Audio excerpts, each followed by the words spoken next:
প্রিয় দর্শক, আজকে ভিন্ন ধরনের কিছু কথা বলবো বা ভিন্ন ধরনের কন্টেন্টটা তৈরি করছি। দর্শক, আপনাদের উদ্দেশ্যে এই কথাগুলো বলছি কারণ একটা কন্টেন্ট তৈরি করছি। কথা হচ্ছে, তিনজন নায়িকা আপনাকে লাইফ পার্টনারে যে কোনো একজনকে বেছে নিতে হবে। এক নম্বরে হচ্ছে বিদ্যা সিনহা মিম, তারপরে হচ্ছে দিঘি, তারপরে হচ্ছে পূজাচেরি। এই তিনজন নায়িকা কে আপনারা কাকে লাইফ পার্টনার বানাতে চান, এমনকি জীবন সঙ্গী হিসাবে আপনারা স্বপ্ন দেখেন, অবশ্যই আজকে বলবেন আপনারা। বিদ্যা সিনহা মিম, হ্যাঁ, বিদ্যা সিনহা মিমকে আমি অনেক ভালোবাসি, অনেক ভালো লাগে, আমি ওকে চাই।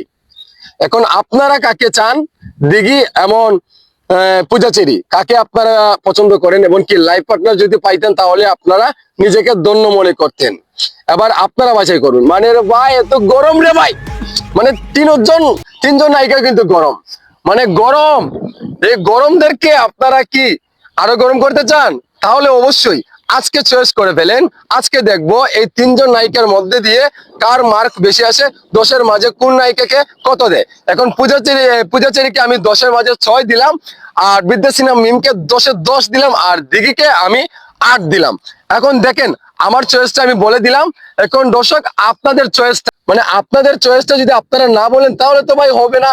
এখন আমার চয়েসটা বলে দিলাম, এখন আপনাদের চয়েসটা আমি জানতে চাই, বুঝতে চাই। ঠিক আছে দর্শক, এখন